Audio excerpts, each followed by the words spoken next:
Hola, ¿qué tal? Bienvenidos a un nuevo podcast de Día MSC. Como siempre, les damos la bienvenida desde el hermoso México, el tibio México, que traigo mi chamarra, pero a final de cuentas no estamos como en Norteamérica ni en Europa, ¿no? Que pues ya comienzan a ver pingüinos. Feliz año nuevo. Este es el primer video del año, del 2025. Primero Dios nos vaya muy bien a todos. Es un año importante, es un año de cambios profundos. Seguramente va a haber cambios en lo migratorio y pues vamos a afrontarlos con todas las ganas y con todo el cariño para poder apoyar a toda la comunidad que nos sigue. El día de hoy vamos a hablar de un tema muy interesante que son los mitos de cómo invertir en México o cómo abrir una empresa en México para extranjeros. Este tema es profundo, profundo, profundo, que yo creo que tenemos que hacer muchos más videos de este tema, porque el ecosistema económico mexicano, pues ciertamente es muy diferente, muy, muy diferente a otros países. Eh, para empezar, podría uno pensar en la facilidad de apertura de empresas. Hay países como Estados Unidos que incluso sin tener visa, sin haber visitado jamás Estados Unidos, eres capaz de abrir una empresa y tener cuenta bancaria, ¿no? Una LLC. Tienes que pagar tus impuestos, ¿no? Pero a final de cuentas tienes una empresa en Estados Unidos. Hay países en el norte de Europa, en el este de Europa, que incluso tienen algo que le llaman la visa de negocios digital, en donde pueden invertir en ese país, tener una empresa en ese país, obtienen una residencia virtual que les da una condición de residentes gracias a aperturar una empresa digital. Este tipo de ideas son muy positivas para una economía porque pues es una forma sencilla, ¿no? De recibir inversión. Sin embargo, México tiene muchos retos, ¿no? Por afrontar. Y eso es lo que vamos a platicar el día de hoy. Como siempre, saludo a mi querido amigo José Luis Aguado. ¿Cómo estás, hermano? ¿Qué tal el año nuevo? Súper bien. Año nuevo, vida nueva. Hay que... ¿Ya vas a abandonar allá Nogales, donde estabas?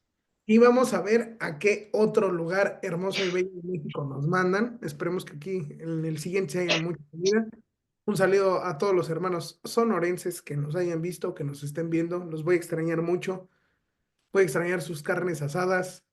Voy a extrañar la Tecate Light. Voy a extrañar que si el día y ¿Los la... hochos o cómo se llama? Uy, no, no, no. Se Si llaman alguien... hochos, ¿no? si Dogos. Dogos, dogos.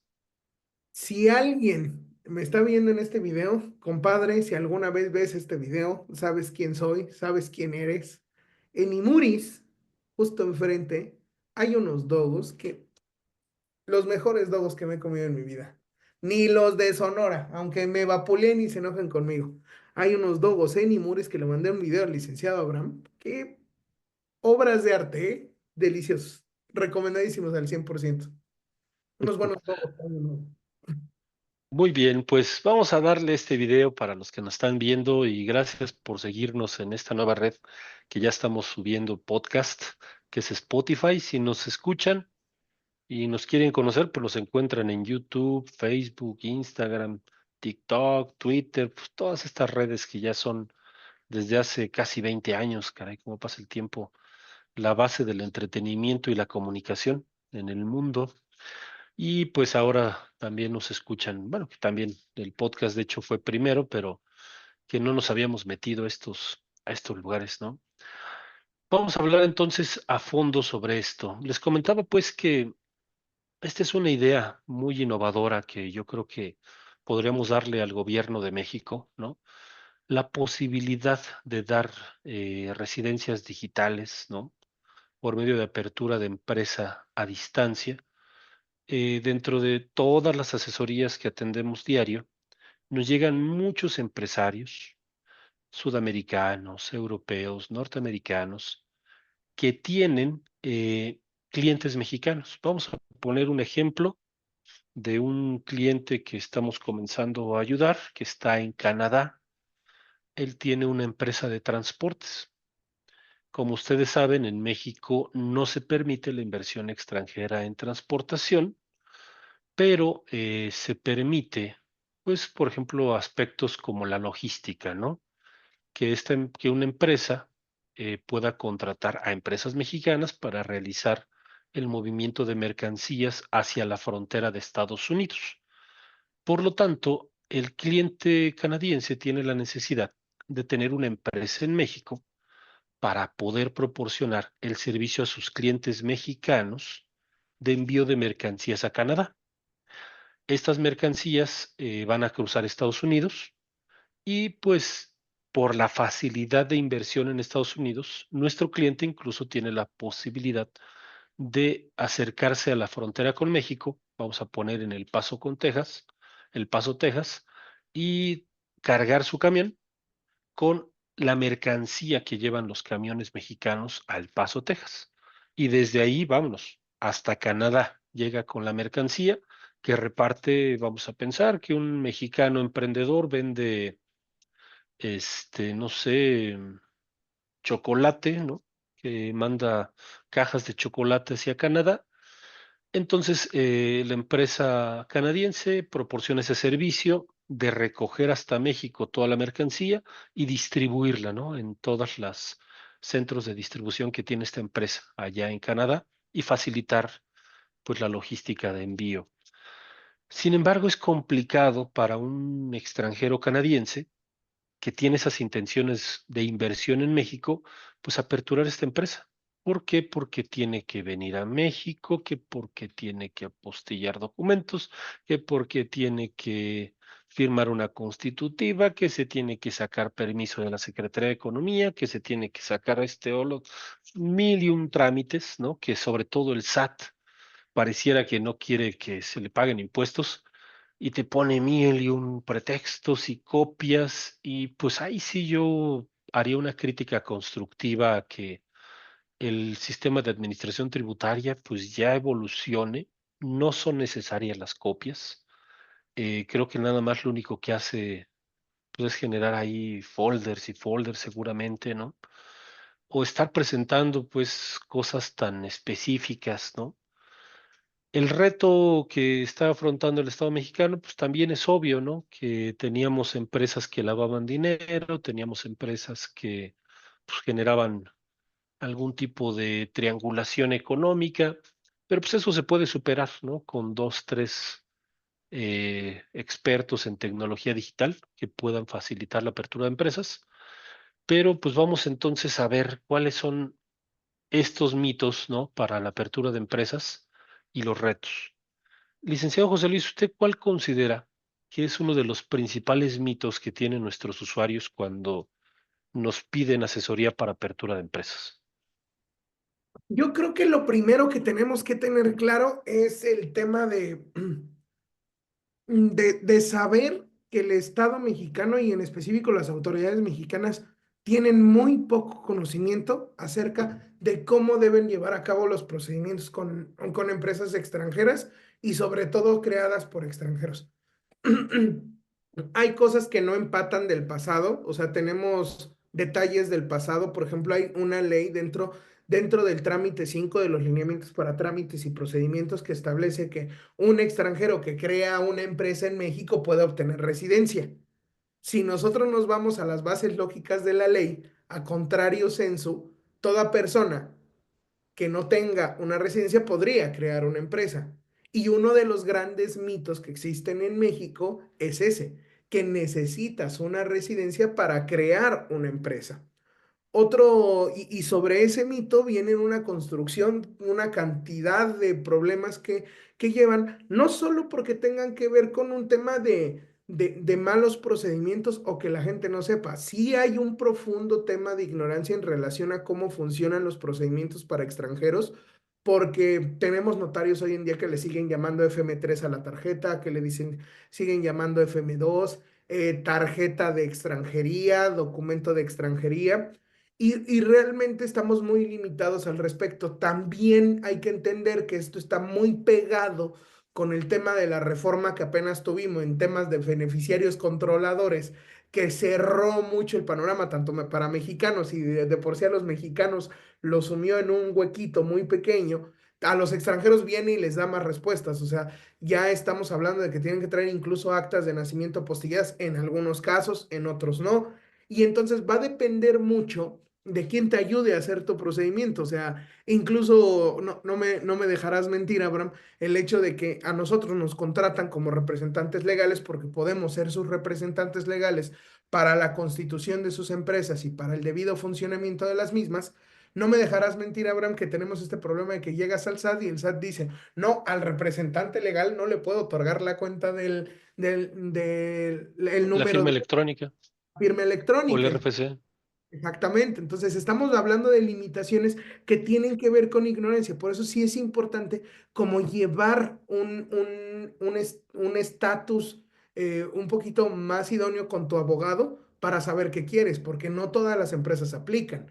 O sea, ahorita tenemos mitos que van a explotarle a la gente en el futuro. Voy a dar un ejemplo, Abraham, de gente que está viniendo a constituir empresas a México y que les dicen, no, mira, eres extranjero, tú no te preocupes, no puedes comprar una propiedad en el mar, constituye una empresa y con esa la compras. O sea, son cosas que ahorita no se ven, pero que tarde o temprano van a traer este regreso de información, este látigo, porque no sé, yo no me dejarás mentir, Abraham, que todas estas construcciones y de inteligencia de abogados, que inteligencia lo vuelvo a poner entre comillas, solo es brincar un escaloncito a la ley y no está bien, pues traen como consecuencias. Entonces, uno de los grandes mitos es, ¿necesito tener una residencia para poder crear una empresa? La respuesta es no, no la necesitas, pero para ejecutarla sí. Sí, no, estos mitos son muy dañinos y la ignorancia es más dañina. O sea, se necesita capacitar a la burocracia, ¿no? Referentes a las buenas prácticas de inversión que ya existen en la ley. O sea, ni siquiera estamos diciendo que no exista. Que se puede mejorar, pues seguramente, pero ya existen leyes, pero que lamentablemente los funcionarios del SAT luego no conocen a fondo, ¿no? Porque como ven todos los días personas mexicanas, el mexicano no estaba acostumbrado pues a recibir tantos inversionistas, ¿no? Y pues no, lo niegan o dicen cosas que no deben, ¿no? Entonces lo único que se necesita es un poquito de capacitación y también en el Instituto Nacional de Migración, ¿no? Comprender diferentes cosas, ¿no? Como la visa de inversionista también necesita una reformita por ahí, ¿no? Ayudar a que gente venga a trabajar con un cierto monto de inversión, porque eso, híjole, yo no sé, en estos tiempos por mes, nosotros hemos de estar cerrándole la puerta por la ley, ¿no? ¿Qué te gusta, José Luis? ¿A 5 o 10 empresarios que quieren venir a hacer empresa en México? No, y yo creo que incluso más, Abraham, porque, o sea, si tú tomaras los videos de DMSC y tú utilizas los videos de DMSC, porque mucha gente lo hace, o sea, utiliza a ver, voy a ver a estos sujetos que están diciendo y empiezan a ver los filtros y llegas con el notario y te dicen, no, pues es que sí puedo abrir empresa sin tarjeta. Y vas con el notario y el notario te dice, no, si no me traes tu FM3 o tu FM2, no puedo hacer nada. O los bancos, si traes tu FM3 o FM2, no te dejo. Y no solo eso, el tema de los montos, que es otro tema que yo creo que tarde o temprano esto va a rebotar como un problema, el hecho de que esté siendo tasado en salarios mínimos los montos que te piden de inversión, esa tasación de salarios mínimos Ya es es imposible. y como lo dicen los extranjeros, Abraham, a ver, no es mala onda, y te lo dicen textual y de corazón, pero pues yo si estuviera en su posición entendería exactamente lo mismo. A ver, es que ningún mexicano tiene ahorrado en promedio 1,5 millones de pesos para decirme que por ahí va el procedimiento, o tienen ya ahorita, si nosotros lo vemos, ¿recuerdas, Abraham, aquellas épocas donde era tener 4 millones o 5 millones en una cuenta bancaria? Hoy estamos hablando de 10. o de 8.5, depende de cómo esté variando el dólar, ¿no? Porque la mayoría de esas personas pues tasan sus montos en dólares. Aparte de que yo siento que en ese aspecto debería la ley de migración, y esto sí lo digo, porque yo creo que no previeron que fuera tan fuerte el flujo de extranjeros en algún momento como lo es ahora. México está de moda, siempre lo he dicho, México va a estar de moda por lo menos en los siguientes 10 años.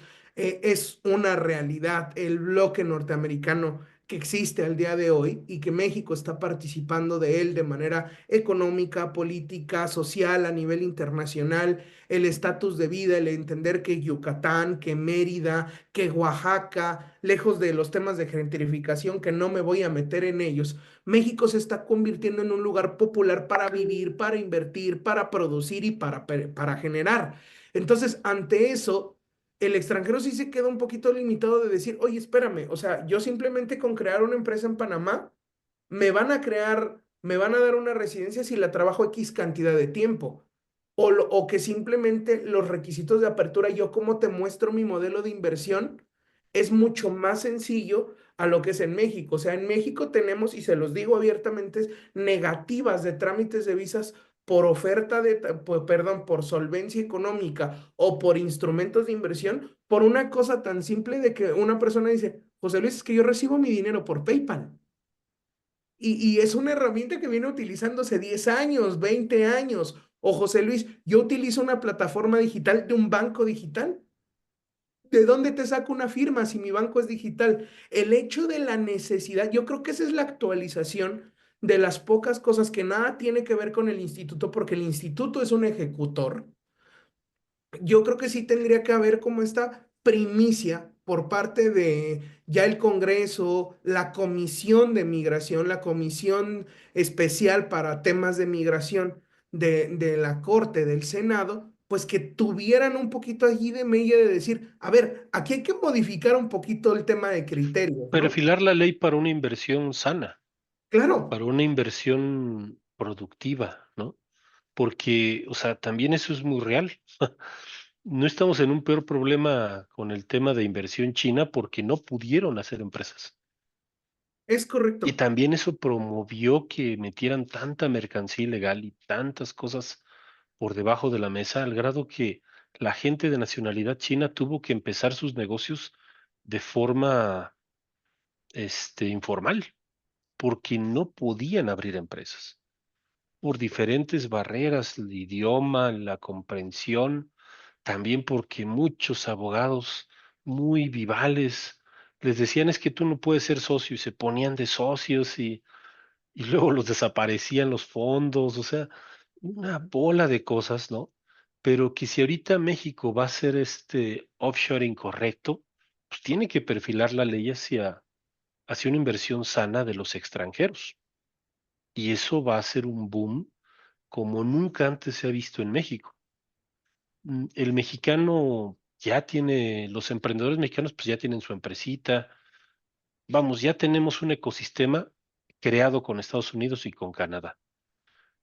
¿Qué necesitamos? Pues reglas claras para que otras personas de otras nacionalidades se quieran meter a este ecosistema. No, y bajar las normas, ¿no, Abraham? Porque el problema es que tenemos una diferenciación de normas bien radical. ¿Cuál es el problema? A ver, hablemos de una situación no pequeña, o sea, una situación gigantesca. Abraham, ¿cuántas personas atendemos al año que dicen, yo me quiero ir a retirar a México? Así de simple, o sea, No, hombre, muchísimas personas. ¿y cuál es el problema? Estas personas te hacen una pregunta bien sencilla. Oye, José Luis, me quiero retirar en México. Y la pregunta básica, me voy a depositar dinero a mi cuenta, ¿dónde pago impuestos? No hay contador normal, a menos que vayas a DIAMSS y te expliquen correctamente cómo puedes hacerlo, que ya lo podemos apoyar.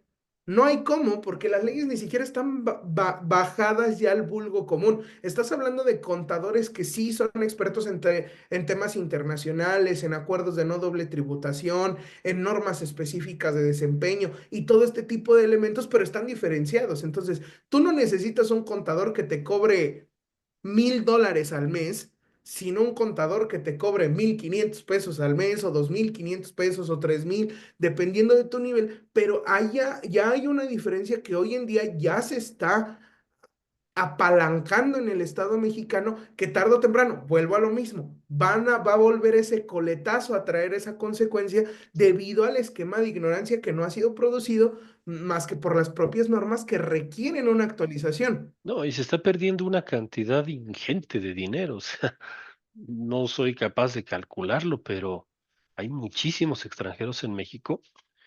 Y una pregunta común de un extranjero ordenado, organizado, respetuoso de la ley es ¿cómo pago mis impuestos? ¿Sí? Y nosotros, no, pues ¿qué crees que no? No existe un método. ¿No? Híjole, ¿cómo abro una cuenta bancaria? Híjole, pues es que tienes que ser permanente. Y y es, dices, es ¿cómo? una burla, es una burla el sistema de lo que dices de que los grandes bancos ahorita para curarse en salud simplemente digan, no, es que si no tienes permanente no hay, ya está empezando a generar un bloquecito que tarde o temprano va a traer consecuencias. Entonces, estos bloquecitos sí tiene que el Estado mexicano ponerle atención a cómo los va a ir acomodando, porque como dices tú, se está fugando dinero, pero no es que se esté fugando, simplemente el dinero está en ejecución, pero nadie sabe cómo acomodarlo. Y son Imagínate un obligaciones. escenario, imaginemos un escenario que todos los freelancers que hay, híjole, no sé, habrán 50,000, No, 100,000, híjole, o sea, por lo menos se ha transformado la Ciudad de México en la famosa gentrificación, ¿no? Imagínense que ellos encontraran un método más fácil de abrir su empresa en México y poder cobrar al extranjero su trabajo y pagar sus impuestos en México. Híjole, hablamos de cantidades que yo creo que pagan el FOBAPROA, porque son gente muy emprendedora, gente muy inteligente que trabaja para grandes compañías que están recibiendo su dinero en Estados Unidos. Incluso hay casos, no sé, un venezolano emprendedor, ¿no? Que se dedica, vamos a poner un ejemplo, ¿no? De muchos que tenemos, al marketing digital en Estados Unidos, o le trabaja a empresas de Europa y de Norteamérica. Y para que le puedan pagar más fácilmente sus clientes, abren una empresa digital en Estados Unidos, no en México.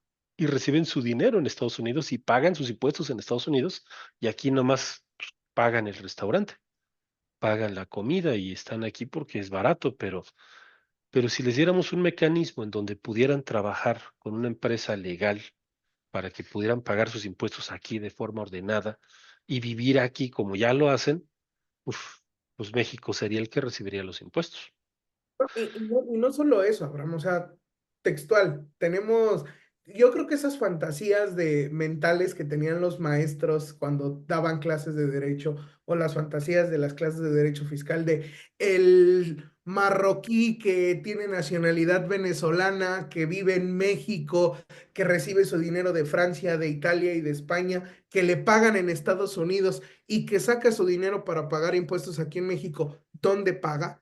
El que simplemente el concepto tan complicado, porque lo han vuelto tan complicado, Abraham, el de el 50% más uno para residencia fiscal, o si es un trámite, o si se determina sola, o quién les pone las reglas. O sea, yo creo que todos esos elementos están haciendo que México tenga una serie de pérdidas brutales y una incertidumbre jurídica para las personas que genuinamente siempre preguntan, ¿no? O sea, no me dejarás mentir, Abraham, que siempre está esto. ¿Y cómo lo hago bien, no?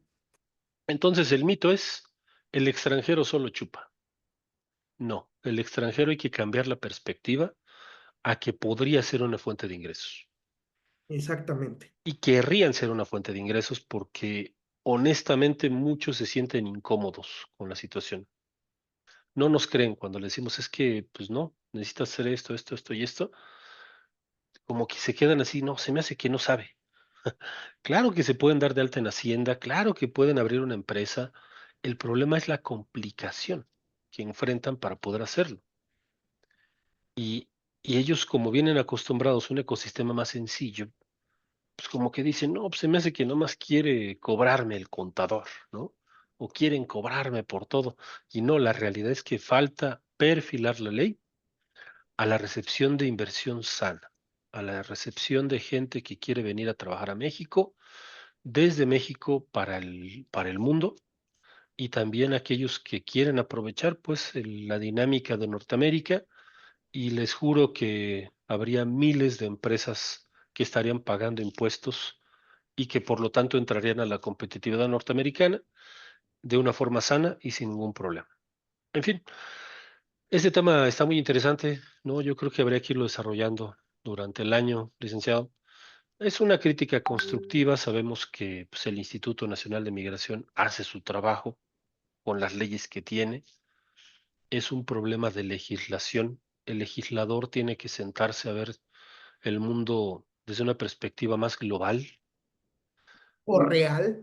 real, dejar de pensar en estas copiecitis, ¿no? Que por todos lados estamos pidiendo copia a los mexicanos que, híjole, volteen 2 grados a cualquier lado, ¿no? A la izquierda, a la derecha, en Panamá, puta, son gobiernos digitales, en Estados Unidos gobiernos digitales, en Europa gobiernos digitales. Y hasta las fotografías, ¿no? Todavía, perdón, y esta es una crítica constructiva que no tiene que ver con el personal de embajadas y consulados, tiene que ver con las normas y los manuales de procedimientos no actualizados. Todavía siguen pidiendo fotografías de pasaporte, cuando, caray, o sea, cualquier cámara es capaz de sacar una foto mejor en vivo y hasta ayuda a evitar un fraude, ¿no? Porque es en persona y puede incluso tener la capacidad de guardar en base de datos pues el rostro, ¿no? De la persona y reconocimiento facial y todas estas cosas que creo que amarran a los funcionarios y que nos limitan todavía, ¿no? En fin, vamos a terminarlo aquí, luego le seguimos explorando este tema. Qué gusto que nos hayan acompañado hasta el final. Por favor, denle un like, denle un seguir. Vico, nuestra community manager, como siempre, nos va a dar aquí todas las redes sociales para que nos den también ahí una visitadita, vean que compartimos nuestro sitio web, tenemos siempre artículos muy interesantes. Y para los que pues están estudiando derecho y también se quedaron viendo hasta aquí, regálenos un like, ¿no? A los extranjeros que les sirvió lo que estamos platicando aquí, que es un tema muy profundo, no se puede abarcar en una conversación de un podcast. Si necesitan asesoría, mándenos un mensajito. La asesoría es gratuita, no pasa nada. Claro, si es un tema demasiado profundo, pues sí vamos a necesitar un análisis y ahí se va a cobrar. Pero si son preguntas que pueden pues, responderse en 15, 20 minutos, no hay problema, estamos para servirles. Y pues hasta aquí, licenciado, puede despedir el podcast como siempre y como se debe. Recuerden, nadie es ilegal en este mundo. Hasta luego. Hasta luego.